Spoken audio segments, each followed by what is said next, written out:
maybe.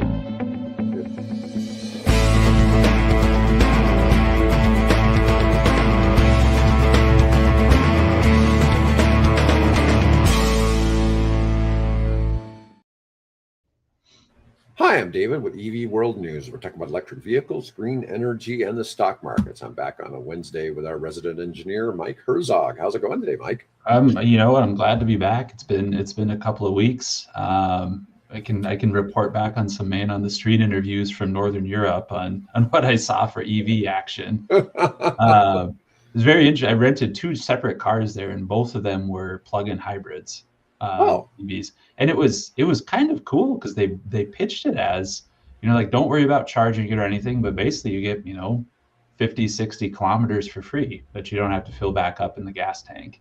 It's like, now, that's kind did of you cool. have places to plug it in where you were staying? Now, I was in Finland for part of it, and they actually, from their engine block heaters, it looks like Mhm. they were starting to convert some of that infrastructure for traditional EVs. But I didn't go out of my way to look for them. But there were, I would say equivalent to what we see here in Lithuania and not Ukraine, got Ukraine on the brain, and Finland in that space of charging stations here and there, things popping up. Probably the neatest I saw was, I wish I took a picture of it. They actually had the street light adapter on there, so you just Okay, pull up next to the street light. They had a jack to plug in your car, and a couple of those, and saw a couple cars charging that way. nice, nice. Do you think that was level two charging on the street lights? I don't Or do know. I don't know. I don't think. I bet it wasn't. I bet it you think wasn't. it was just level one? Just level one from what they. Yeah. I think to a certain degree, that's one of those things that level one charging just, it's so slow that it's probably not the end of the world if, a lot of that is provided for free or whatever. Hmm. You know what I mean? Like I've talked Yeah, about this it's for just why apartments. It's not? like, Yeah. what's somebody going to use? If you have a resident and they're plugging in, they might use $20 worth of electricity in a year. That still cuts into your numbers, right? But if that, helps you retain Retain tenants. customers and confidence and satisfaction and all that. Like, it's not a bad thing. It's not a bad thing. Yeah, so I'm just saying it's certainly got its advantages. Um, let's see. So I want to start out talking because you and I have been talk a lot about nuclear energy, and Russia damaged the protective dome around Chernobyl, so it can no longer contain radiation. A drone hit it, of all things, and while they try to downplay this, um, it looks like it's not, you know, small damage. It hit it pretty good. I've got a picture if it It's pulls insane. up. There we Oh go. man, Yeah. I included two humans for scale there. those poor And guys. Gosh, you stick your head over the hole. Ooh, yeah, and this, that's a pretty good hole right there. yeah, yeah. Here's the mouth of hell. You guys go and see if you can just patch that up real Yeah, quick. dude, real quick. Don't be there for more than 5 minutes. Yeah, officials arrived at the scene within minutes to put out the flames, but it was only the latest in the string of incidents plaguing the site as Russia's invasion of Ukraine drags on. From Russian soldiers inhaling radioactive dust after entering a nearby forbidden zone of major blackouts, forcing workers to switch to backup diesel generators at the disaster site. When Russia first invaded Ukraine, because Chernobyl's up by what do you call that country just north of it that's been cooperating with the Russians? Belarus? Belarus. Yeah, the one that Minsk is in. Yeah. Anyways, the Russians camped out around the nuclear facility, and a whole bunch of them, a lot of them got radiation poison. Radiation poisoning. They dug trenches, and Oh, yeah. the Yeah, soil just ate that up the soil's got to radiation. just be caked. I mean, yeah. Ooh. Yeah, and they eventually just simply withdrew from that area. Yeah. The Russians I did, mean, and that's but it's scary, and it's like we were talking beforehand before we jumped online. It's just bad for the industry. Bad to resurface old wounds and issues and everything like that of the past, and just seeing those relics out there that they're subject to future conflict, and you have to watch them for such a long time. it's such a different world today that seeing those more legacy nuclear facilities take the spotlight again is just not good, not good for the industry. Yeah, well, and besides that, you have the largest nuclear power plant in Europe, which is Zaporizhzhia nuclear power station, is currently controlled by the Russians, and it's under their control since 2022. It sits on the Dnieper River, and from up until 22, it had been operated by Energoatom, and now it's being operated by Rosatom, which is a Russian company, but it has 5.7 gigawatts of generation, but it's currently not generating power and is mostly shut down. But this is a big thing in the treaty negotiations that they're trying to work out between Russia and Ukraine, is the status of this. Before the war, this provided 20% of Ukrainian power for the whole country. And this is some of the cooling towers have been hit by artillery shells. There's other things that have hit it. So it's really not in the safest spot. I mean, nobody really foresaw that was such a big deal early on of how close they got and contacting things and damaging infrastructure around it. It's just everybody at least took a step back and said, yeah, no, don't mess with that one. Just leave that one alone. That is not a target. That should not be a target. Yeah, and so this is one of the things with and we're going to call this, we talk about this, your grandfather's atomic energy. This certainly falls into that. These reactors were put online between 1985 and 95. Okay, now to be fair, 95 is probably newer than almost everything in the United States, right? Yeah. Oh, absolutely. Yeah. But the sixth reactor was put in 2000. Oh wait, no. The sixth was added in 95. Okay. The first 5 were in the 4-year span between 85 and 89. So, yeah, it's a pretty big deal, but it's an old Gen 2 reactor setup. The Russians have their own type of technology, but it's a light water nuclear reactor. Very different from Chernobyl. Chernobyl wasn't the same type of technology. But anyways, it's in a dangerous spot. And it's interesting seeing these wars be fought over. I don't know if it's really energy. The Donbass, where most of this fighting is really where all of the most of the mineral resources for that region are at. And that's one of the reasons why it's so heavily contested. The nuclear plant, it has a huge power requirement even when it's not in operation. So for reference, like stateside, tons of regulations about that and requirements of you will have, in addition to your generators, backup diesel generators to power this, alternate sites, alternate feeds, backup plans to the backup plans. When you develop what we call like black start plans, where it's if the grid blacks out, it's mapped out, it's planned, people train on it. Here's how we restore the grid when everything's said and done. It has to be a priority that you restore power to nuclear power plants. Just because they run for a long time and they have cooling and water circulation and pumps and all of those things that have to stay active. So it is keeping those things, even when the power is not running, reliable and up is like about as high as priority as we get in the US as far as not messing with those things. Yeah, well, it's one of the things, for those of you who don't know, some of the newer technologies, the stuff that's being classified as Generation 4 doesn't require outside power. It doesn't require outside water. And that all helps a lot. Yeah, we try not to get into politics on here, but, it is what it is. But anyways, we get... what was I saying there? Lost my train of thought. But it's interesting just to see where this is going in the nuclear space. But the Gen 4 stuff doesn't require all that. And self-extinguishes. which is Yeah. amazing. Yeah. Yeah. And so it's completely different technology. It just happens to still be in the world of fission.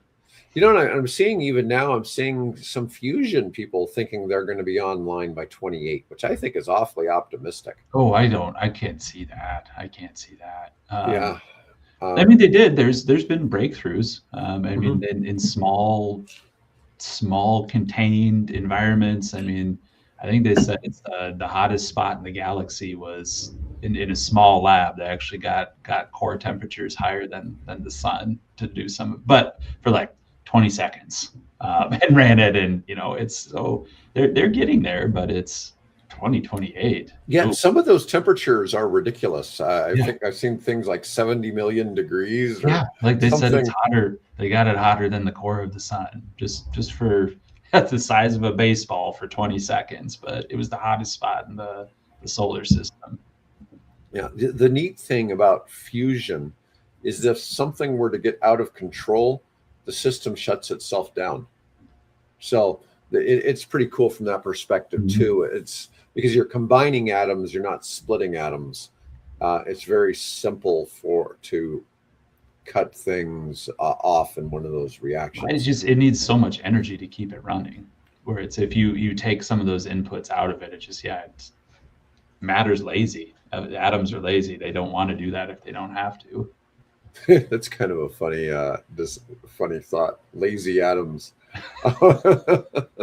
All right. So we're going to report on wind energy. The Trump administration has been very down on wind, and they've tried to put a ban on wind energy permits.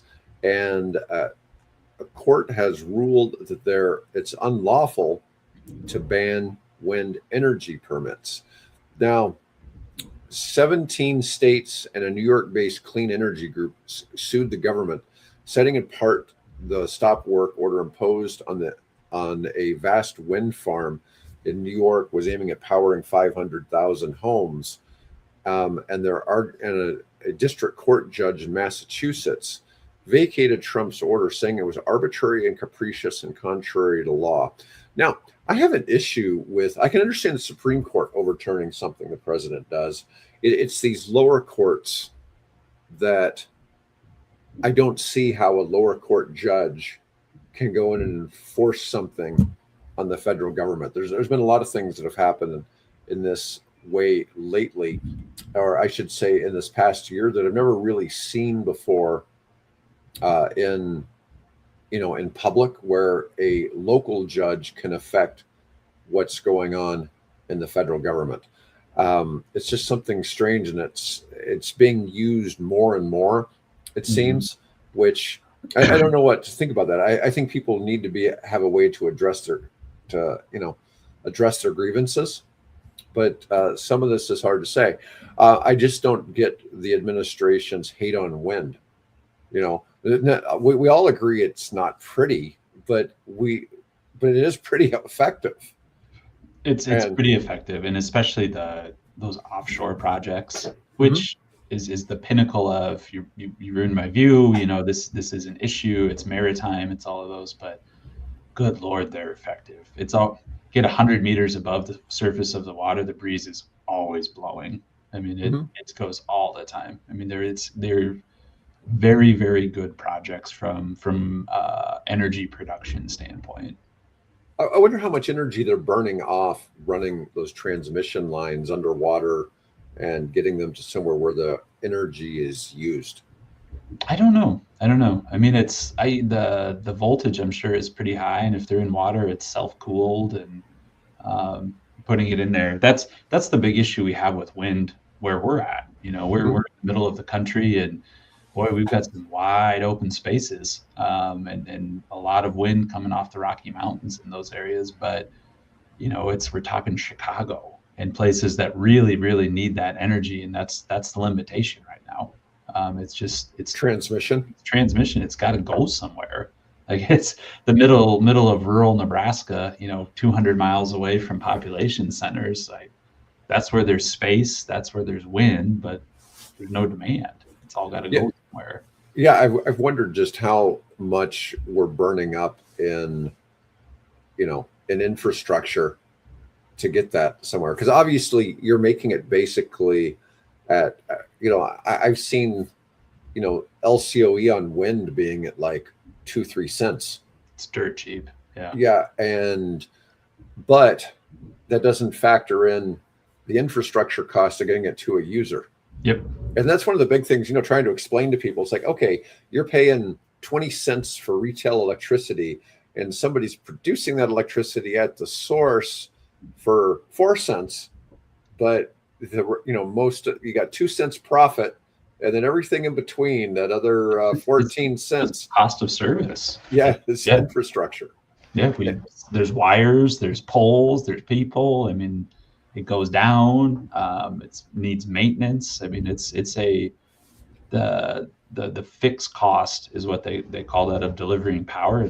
It's higher. It's higher, and most utility rate structures are actually balanced the other way, where most of the cost recovery mechanism is actually through the sale of energy, which is why when you start talking about solar and renewables, it gets really scary for utilities, because they're like, oops, like we actually inverted our rate structure. Most of the cost is in fixed assets, but we recover it through variable energy sales. Well, if you put solar in your house and those variable energy sales go away, then it's like, they're kind of caught holding the bag on all those fixed assets. Mike and I have been talking to people about selling energy at the site of the user. And the big advantage there is if we can provide the energy at the user, then there's no infrastructure costs. Yep. But the types of energy we're proposing are definitely more expensive than wind. Yeah. And it's just that the ones we're proposing are super environmentally clean, but cost money. Yeah. It's not cheap, but it's the best solution for those locations. But the big thing is saving on the transmission costs.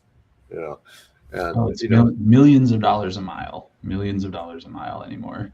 It's just crazy how expensive it is to run those lines. But anyways, this whole thing is so the Interior Department had ordered Norway's company Equinor to halt construction of the Empire Wind project.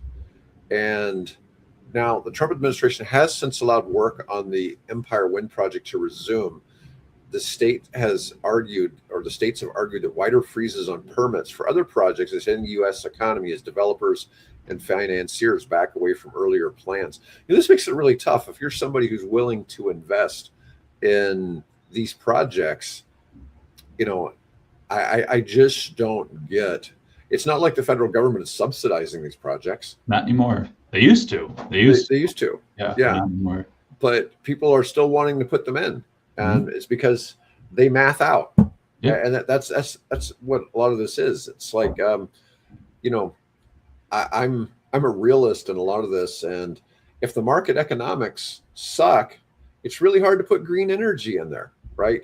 But if the economics work, then by all means, let the market operate the way the market wants. Yeah, I think it's better to be clean, and the truth is, wind and solar. So the problem with wind and solar is the lack of baseload energy, right? But people perceive that, and they always want to focus on that, and yet a lot of your baseload power being provided by LNG or other things, you can turn that off when you don't need it. Yeah. And so if you've got plenty of wind and solar, take the cheaper wind and solar. It's not just cheaper, it's cheaper and cleaner at the same time. So it makes a lot of sense. It makes sense. And that's, it's what we see the same thing with EVs, where the market is actually turning around the cost, upfront cost of purchasing a new vehicle and long-term operational, even without subsidy, the market has gotten there. I mean, these things have turned around, and it's going to stand on its own 2 feet. All right. So I've got a good one for you. Status of EV charging in 2025, reliability, NACS standardization, and grid-ready growth. So what we've got going on is automakers are now consolidating around NACS, which is the Tesla supercharger network, standard, but CCS1 installations still outpace NACS deployments. Really? Yeah, so more people are Wow. putting in CCS chargers. Yeah. So I this is just my interpretation of it, but I thought that discussion was over. I thought we had settled. Like, this is what we're going to go to. Everybody's. I know it's adapter kits right now, but boy, I thought that was kind of in the rear view mirror. We're going NACS, but I would hate to be in the, dealing in that space too much right now, because you just know everything's going to the NACS standard. And in my opinion, it really looks like it makes sense to have one standard, right? It's the biggest network right now. I mean, it makes sense. But we had Jeremy McCool from Hevo on here that was talking about the wireless charging, right? And they're already putting in a lot of things, even though wireless charging doesn't really exist as far as most of us are concerned. It's really still just a lab project, but they've already agreed on the standards. Yep. Everybody's going to have the same standard, and the big thing is standard. Here's how it works. It's universal. I mean, yeah, they're approaching it right. So Bill and I were talking about something new in terms of how people could be billed for charging at public charging by their local utility company. The idea being more of an ATM type structure. So you go and you charge, and the charger doesn't actually charge you for anything. So you don't do any payment at the charger. Your local utility company handles infrastructure fees for the provider, but charges you the regular local utility rates. Okay. And so the markup is simply classified as an infrastructure fee, which is a lot like when you're going to an ATM and you get cash. If it's your own bank, you don't pay a fee. But if it is somebody, which would be like charging at home, right? So you have to pay a fee. But when you go to somebody else's charger, you'd pay a fee just like you would at the ATM. Just like you would an ATM. That's kind of cool. I think that's an interesting approach. One, it simplifies things, I think, in the long run, where it's all funneled through that. You don't have to worry about subselling and franchise laws and all. It's just keep it easy. Connect this back to everything. Well, I think the big thing is, when you look at why NACS is winning, it's because it has 99% uptime, right? People don't have the failures. But whereas the CCS chargers, and this isn't because of CCS, they have about a 20% average failure rate, but that most of the failures are payment. It's almost all payment. It's not actually the device itself. It's actually the payment systems. And so this idea would remove payment system failure. And so if you remove that, then all of a sudden you get, let's say that takes that from 20% failure to 1% to 2% failure, and you're in the same ballpark as NACS. It's a negligible difference. And so that would be wonderful for the industry if that actually can happen. Those are all the things I want to continue to see. And what I hang my hat on with EVs still have so much growth. Like innovation with a lowercase I. Consolidation, people just come up with better ways to do things and they catch on. We don't need the Nobel Peace or Nobel Chemistry Prize to come through for new batteries. We just need continue to operate these as more efficient businesses, and it's going to be better for the entire industry. Well, the big thing with the NACS standardization is you're tightening up reliability, right? But it's just hard to fathom that more CCS chargers are still going in. I wonder, I should go back if that, like NEVI formulary, if any of those, if there's still requirements, on any of these, like you have to make different charging adapters or different nozzles, if you will, like available as part of that still. So I wonder if there's kind of this false lift in there of, we still have to do this. We don't have a formal national standard on it, so you still have to make those available. Well, one of the things, looking at the QST Global, their EV chargers, they're dual nozzle ones generally are one NACS and one CCS. Mm-hmm. So, they're trying to be already ready, I guess. But even then, you still can work with adapters, right? Yep. So, Yep. It's just something different. Are you familiar with Roman concrete? Yeah, a little bit. Yeah, a little bit. So Roman concrete has always sort of been a baffling thing because it's been so effective, and so many of these buildings that were built by the Romans 2,000 years ago still stand. Well, apparently, when people were doing some research in around Mount Vesuvius, they found where some people were doing some concrete repair, and they've got some theories on what's happening. But one of the things is Roman concrete's known for being self-repairing. Self-healing, yep.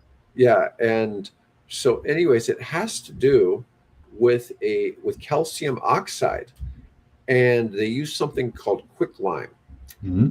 And anyways, the process of mixing concrete worked with dry lime mixed with volcanic ash. And when water was added, the reaction produced heat. So there was an exothermic reaction from combining the items. And it's something known as hot mixing, and results in a very different type of concrete than our Portland cement we get from a hardware store. Adding water to the quicklime forms something called slaked lime, along with generating heat. With the slaked lime, if you have tiny undissolved lime clasts that retain the reactive properties of the quicklime. If the concrete forms cracks, the lime clasts react with water to heal the crack. It's back up.